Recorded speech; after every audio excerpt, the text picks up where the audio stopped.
Assalamualaikum warahmatullahi wabarakatuh. Terima kasih buat teman-temanku semua pecinta catur di seluruh Indonesia yang sudah berkunjung di channel saya ini. Semoga kalian diberi kesehatan dan rezeki yang melimpah.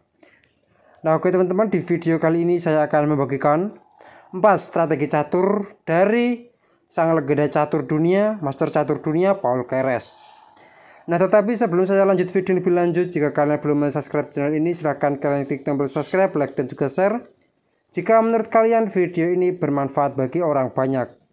Nah, oke teman-teman, langsung saja kita masuk di permainannya pertama, di mana Paul Keres memegang bidak putih melawan Sasabu memegang bidak hitam, di mana putih mengambil pembukaan E4, C5, Sicilia defense, kuda ke F3, dan kuda ke C6, dan D4.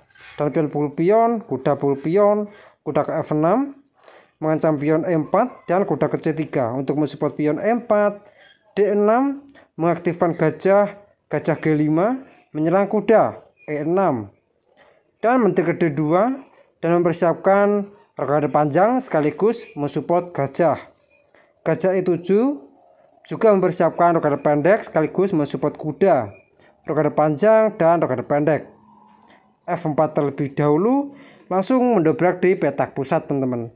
A6, dan jelas ini juga bertujuan supaya pion B7 bisa masuk ke B5, dan E5 menawarkan pertukaran pion dan pion pukul pion, dan pion pukul kuda.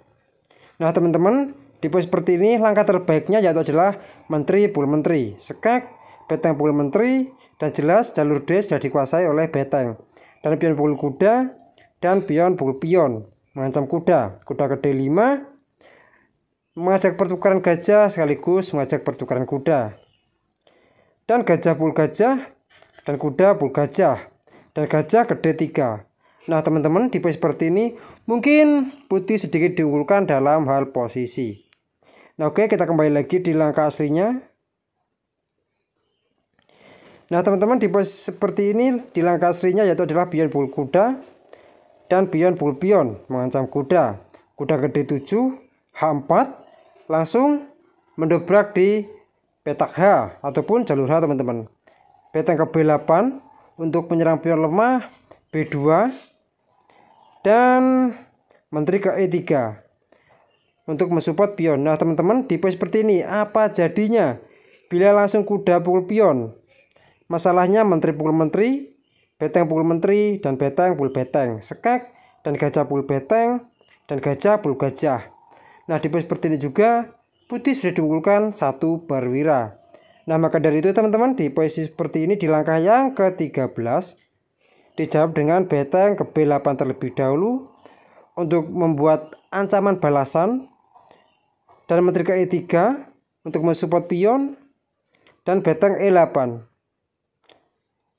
beteng H3, dan jelas teman-teman ini langsung menguasai baris 3 untuk membantu penyerangan di sayap raja hitam, dan menteri ke A5, dan jelas teman-teman di posisi seperti ini tujuan dari menteri yaitu adalah langsung menyerang di pertahanan raja putih dan akan disusul oleh gajah gelap hitam, dan gajah pukul gajah itu wajib, dan beteng pukul gajah, beteng G3 langsung menyerang pion lemah G7, beteng E8. Nah teman-teman, di posisi seperti ini apa jadinya bila menteri pukul pion?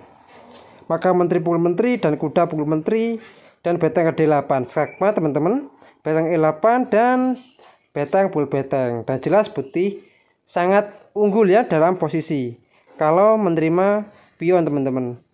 Nah apa jadinya teman-teman bila di posisi seperti ini langsung dijawab dengan kuda pukul pion? Hasilnya sama saja teman-teman. Maka menteri pukul kuda, menteri pukul menteri, dan beteng D8 hasilnya sama seperti tadi, beteng menutup dan beteng pukul beteng, skakmat teman-teman. Nah oke teman-teman, kita kembali lagi di langkah aslinya. Nah di langkah aslinya ini langsung dijawab dengan beteng E8 terlebih dahulu dan beteng pukul kuda, mengorbankan kualitas perwira teman-teman, dan gajah pukul beteng, gajah ke D3 langsung menyerang pion lemah H7, H6, dan menteri ke F4, dan raja ke F8. Nah teman-teman, tipe seperti juga, apa jadinya bila langsung dijawab dengan menteri pukul pion dan menteri pukul pion. Juga untuk mendukung pion G7 sekaligus mengancam beteng. Beteng G5 mengancam menteri dan F5. Nah teman-teman, di mana tipe seperti ini posisi dari hitam sangat diunggulkan dikarenakan pion G7 sudah terjaga oleh menteri. G4 dan beteng pukul pion. Raja pukul beteng, maka beteng B8 sekak, raja ke C1 dan menteri pukul kuda. Dan jelas ancamannya skakmat teman-teman. Dan menteri pukul pion sekak dan menteri pukul menteri, dan beteng pukul menteri sekak dan raja pukul beteng. Nah di seperti ini juga hitam sangat diunggulkan satu perwira beteng. Nah oke, kita kembali lagi di langkah yang ke-25 ini, di mana teman-teman di seperti ini. Apa jadinya bila raja ke D1? Masalahnya beteng B1 sekak, raja ke E2 dan pion pukul pion dan menteri ke E5 sekak, raja ke F2 dan menteri ke F4 sekak, raja E2, beteng H2 sekak, raja E1, maka menteri C1 skakmat teman-teman. Nah oke teman-teman, kita kembali lagi di langkah aslinya, di langkah yang ke-18 ataupun di langkah yang ke-20. Nah teman-teman, di langkah yang ke-20 ini menteri ke F4 terlebih dahulu dan raja ke F8 dan beteng pukul pion, raja pukul beteng, menteri ke F6 sekak dan raja ke F8, gajah G6, dan jelas ancaman skakmat tidak dapat terhindar lagi. Dan di pos seperti ini juga hitam menyerah. Beteng E7 untuk mensupport pion, maka menteri ke H8 skakmat teman-teman. Nah oke teman-teman, ini di serangan yang pertama. Sekarang kita masuk di serangan yang kedua. Nah teman-teman, di serangan yang kedua ini saya ambil dari pertandingan Akaru memegang bidak putih melawan Paul Keres memegang bidak hitam. Dan dimana putih mengambil pembukaan D4, D5, C4, Queen Gambit dan E5. Dan inilah yang dinamakan pembukaan Albin counter Gambit. Dan kuda ke C3 dan pion pukul pion, menteri pukul pion. Kuda ke C6 mengancam menteri dan menteri pukul pion langsung mengadu menteri teman-teman. Gajah ke E6 mengancam menteri, menteri ke B5, A6 menyerang menteri, maka menteri ke A4. Nah teman-teman, apa jadinya bila langsung dijawab dengan menteri pukul pion? Maka kuda ke D4 dan ancamannya skak beteng, menteri ke E4 dan kuda ke F6 mengancam menteri, menteri ke D3 dan gajah pukul pion dan menteri ke D1. Nah teman-teman, apa jadinya bila menteri pukul gajah? Masalahnya kuda ke C2 skakmat teman-teman. Nah oke teman-teman, kita kembali lagi di langkah yang ke-10 ini. Nah maka dari itu menteri ke D1 dan gajah ke B4 mengepin kuda, kuda ke F3 mengajak pertukaran kuda dan kuda ke B5 menambah tekanan buat kuda, menteri ke A4 dan kuda ke D5 menambah tekanan buat kuda sekaligus melindungi gajah teman-teman, dan gajah ke D2 dan rokade pendek dan kuda ke E4. Nah teman-teman, di mana tipe seperti ini hitam sangat diunggulkan dalam posisional, di mana 4 perwira langsung aktif menyerang di pertahanan raja putih. Nah oke teman-teman, kita kembali lagi di langkah aslinya, di langkah yang ke-7.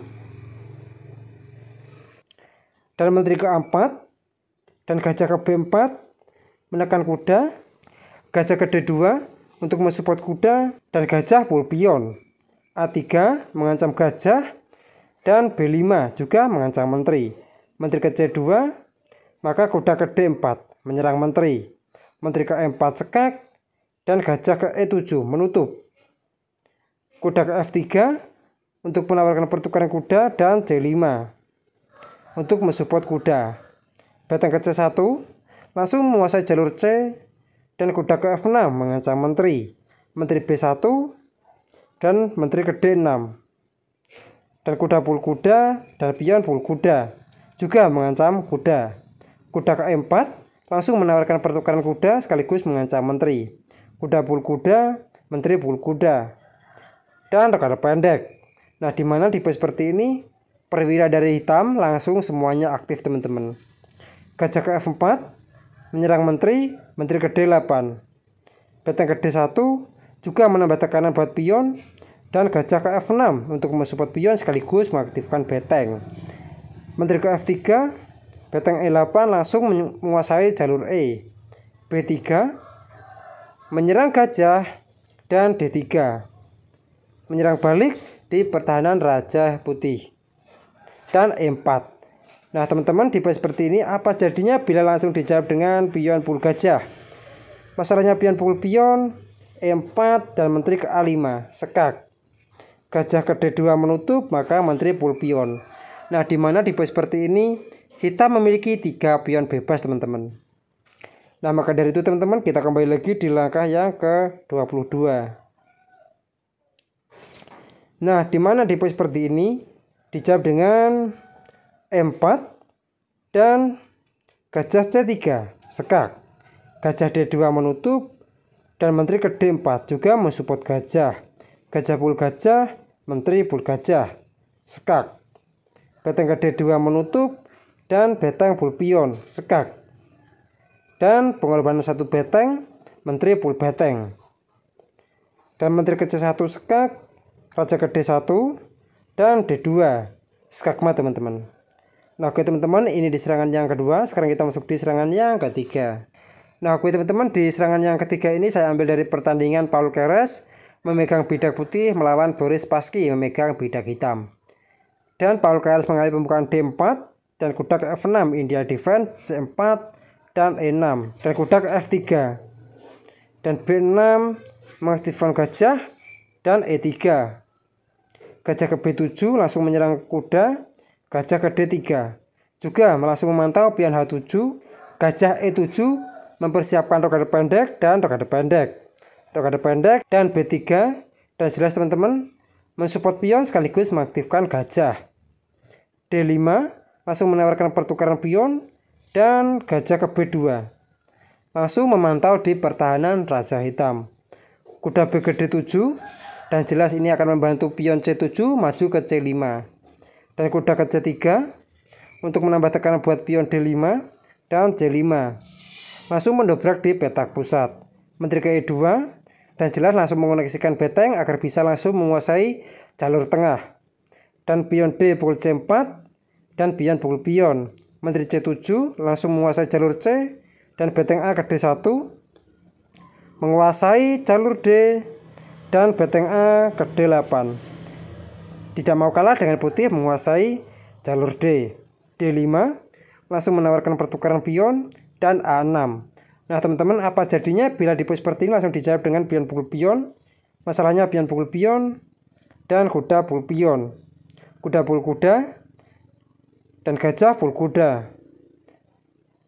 Nah teman-teman, di pos seperti ini putih juga langsung bisa menjawab dengan gajah pukul pion sekak. Dan raja pukul gajah, benteng pukul gajah. Nah teman-teman, di mana tipe seperti ini putih lebih diunggulkan dalam penyerangan di pertahanan raja hitam. Nah oke, maka dari itu kita kembali lagi di langkah yang ke-13. Di mana tipe seperti ini langsung dijawab dengan A6 dan pion pukul pion. Dan pion pukul pion, kuda G5, dan jelas langsung mengancam pion E6. Dan menteri ke C6 terlebih dahulu untuk mensupport pion sekaligus mengancam pion lemah. G2 ancamannya skakmat dan F4, dan langsung mengawal pion di petak G2 yang akan ancamannya skakmat. H6 mengancam kuda, dan kuda ke F3 kembali. Menteri C7, kuda ke H4, dan jelas akan mengancam benteng sekaligus gajah. Gajah ke D6 dan gajah ke B1, dan jelas teman-teman ini akan bertujuan supaya pergantian posisi perwira yang lebih mematikan. Dan benteng F ke E8 membuka ruang buat raja, dan menteri ke F2. Dan jelas teman-teman, di sini menteri juga akan berkembang ke G3, akan mengancam pion lemah G7. Kuda F8 dan juga secara tidak langsung langsung mengaktifkan beteng dan sekaligus kuda juga mengawal petak penting, di mana H7 dan juga G6. Menteri G3 dan jelas ancamannya skakmat dalam beberapa langkah. Dan kuda ke H5 mengancam menteri dan menteri ke H3. Secara tidak langsung mengancam kuda ke F6 kembali dan kuda G6 menawarkan pertukaran kuda. E5 menawarkan pertukaran pion dan kuda ke D5 langsung menawarkan pertukaran kuda. Dan gajah pukul kuda dan pion pukul pion. Dan gajah pukul pion dan kuda pukul gajah. Nah teman-teman, di mana tipe seperti ini kedua gajah dari putih langsung aktif menyerang di pertahanan raja hitam. Gajah ke E6 menyerang menteri dan menteri G3. Dan beteng pukul beteng dan beteng pukul beteng. B5 menawarkan pertukaran pion dan beteng F1 kembali menyerang kuda. Dan kuda 6 ke D7 menawarkan pertukaran kuda dan menteri pukul pion. Pengorbanan satu menteri teman-teman. Nah di poin seperti ini juga hitam menyerah. Dan apabila dilanjutkan raja pukul menteri maka kuda pukul kuda. Open skak. Raja G8 dan kuda ke F6 skak. Raja F7 dan kuda ke D5 juga open skak sekaligus mengancam menteri. Raja G8 kuda ke F6 dan raja F7 kuda ke D5 juga open skak seperti tadi. Dan raja G8 dan kuda pukul menteri mengancam beteng. Beteng E7 maka beteng F3 dan jelas akan mengancam skakmat dalam beberapa langkah. Dan beteng pukul kuda ini langkah wajib. Dan beteng G3 skak. Raja ke F7 beteng G7 skak sekaligus tembus mengancam beteng. Raja ke E8 maka beteng pukul beteng. Nah teman-teman, di seperti ini juga putih sudah diunggulkan satu perwira beteng. Dan dipastikan akan sangat mudah untuk memenangkan pertandingan ini teman-teman. Nah oke teman-teman, ini di serangan yang ketiga. Sekarang kita masuk di serangan yang keempat ataupun yang terakhir. Nah teman-teman, di serangan yang keempat ataupun yang terakhir ini dimana saya ambil dari permainan Paul Keres memegang bidak putih melawan Efim Geller memegang bidak hitam. Dimana putih mengambil pembukaan D4, kuda ke F6, India defend, C4 dan E6, kuda ke F3 dan D5, dan kuda ke C3 dan C5, dan pion pukul pion dan kuda pukul pion. E3 untuk mensupport pion dan kuda ke C6 menambah tekanan buat pion D4 dan gajah ke C4 langsung menyerang kuda. Kuda pukul kuda dan pion pukul kuda. Gajah E7 mempersiapkan rokade pendek dan rokade pendek E4 dan langsung menguasai petak pusat teman-teman. B6 langsung mengaktifkan gajah sekaligus mensupport pion dan gajah ke B2 dan jelas langsung memantau di pertahanan raja hitam. Gajah ke B7 dan juga tidak mau kalah dalam penguasaan diagonal. Dan menteri ke E2, kuda ke A5 menyerang gajah yang sangat berbahaya ini. Gajah ke D3 berganti posisi menyerang di sayap raja pion H7. Beteng ke C8 menguasai jalur C dan beteng A ke D1 menguasai jalur D. Dan pion pukul pion dan pion pukul pion. Di mana di pos seperti ini sementara waktu putih diunggulkan pion center ataupun pion tengah teman-teman. Gajah ke B4 dan jelas langsung mengunci petak E1 yang akan ditempati oleh beteng. D5 menawarkan pertukaran pion sekaligus mengaktifkan gajah dan pion pukul pion dan pion pukul pion. Dan jelas teman-teman, ini adalah ancaman yang serius. Dan menteri ke E7 langsung mengadu menteri. Kuda ke E5 menutup dan ancamannya skakmat dalam beberapa langkah. F6 mengancam kuda, menteri ke H5 ancaman skakmat, dan G6 mengancam menteri. Dan kuda pukul pion dan pion pukul kuda. Gajah pukul pion. Nah teman-teman, di mana seperti ini perwira dari putih 100% aktif dalam penyerangan teman-teman. Dan menteri G7 dan beteng ke D3 dan jelas akan membantu menyerang di pertahanan raja hitam. Gajah ke D6 Dan F4 terlebih dahulu menghentikan laju gajah. Dan menteri ke-8 mengadu menteri. Dan menteri G4. Dan jelas teman-teman, di mana di pos seperti ini putih sangat leluasa dalam penyerangan. Gajah ke C5 skak, raja ke H1, benteng ke C7 untuk mengawal baris penting, baris 7, dan gajah ke H7, double skak, raja ke F7, dan menteri ke E6 skak, raja G7, dan benteng G3 skak. Nah teman-teman, di posisi seperti ini hitam menyerah, dan apabila dilanjutkan raja pul gajah, maka menteri H3 skak mat teman-teman. Nah oke teman-teman, kita kembali lagi di langkah yang ke-26, dimana di posisi seperti ini apa jadinya bila langsung raja pul gajah. Masalahnya benteng H3 juga skak mat teman-teman. Nah oke teman-teman, mungkin cukup sekian video saya kali ini. Semoga bermanfaat bagi kalian semua. Jika ada kurang lebihnya saya mohon maaf, dan jika kalian ada pertanyaan, kritik, dan saran, silahkan kalian coret-coret di kolom komentar. Assalamualaikum warahmatullahi wabarakatuh.